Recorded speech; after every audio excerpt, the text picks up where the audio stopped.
Hello friends, તો આજે આપણે બનાવીશું દે ગામના ફેમસ પાવ પકોડા। તો એ આગળ આપણે પાવ પકોડા બનાવવા માટે બટાકા લઈ લીધા છે બાફેલા, અને એને મેશ કરી લઈશું। તેની અંદર ગાંઠો ના રહે એ રીતનું મેશ કરી લેવાનું છે।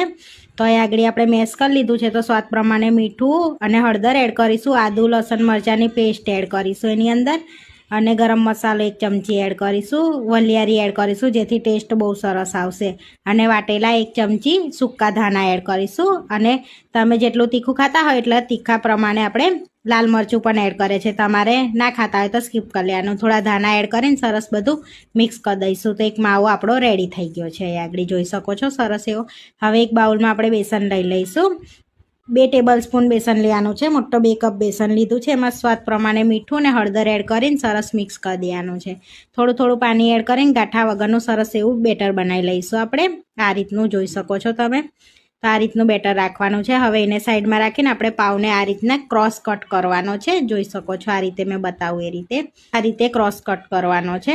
તો અહીંયા ક્રોસ કટ કરીને તેની અંદર માવો ભરી લઈશું। તો બધા આ રીતે કટ કરી લીધા છે। તો હવે આપણે 1 થી 1.5 ટેબલસ્પૂન જેટલો માવો લઈશું, અને આ રીતે એને દાબેલી ભરતા હોય ને એ રીતે ભરી લેવાનો છે। સરસ એવો પેક કરી લેવાનો છે, જોઈ શકો છો આ રીતે। તો આ રીતે બધા આપણે પેક કરી લીધા છે। અંદર સરસ એવો માવો ભર્યો। હવે ચપટીક જેવો સોડા નાખીને સરસ મિક્સ કરી લઈશું બેટરને। હવે બેટરમાં એવો સરસ કોટ કરી લેવાનો છે જેથી બહાર માવો ના નીકળે એ રીતનું। અને અહીંયા તેલ ગરમ કરવા મૂક્યું છે। તેલ સરસ ગરમ થઈ ગયું છે। એની અંદર આપણે પાવ પકોડા એડ કરીને સરસ એવા ધીમા તાપે આપણે એને તળી લેવાના છે। અંદર સુધી તરાઈ જાય એ રીતના ધીમા તાપે આપણે તળી લેવાના છે। તો 2 થી 3 મિનિટમાં સરસ એવા તરાઈ ગયા છે આપણા પાવ પકોડા। હવે તેલ નિતારીને આપણે પ્લેટમાં લઈ લઈશું। આ રીતે બધા પાવ પકોડા તળી લઈશું, સાથે મરચાં પણ તળી લેવાના છે।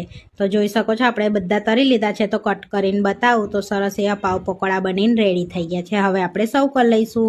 અહીંયા પ્લેટમાં આપણે પાવ પકોડા લઈ લઈશું, કઢી અને ટોમેટા કેચપ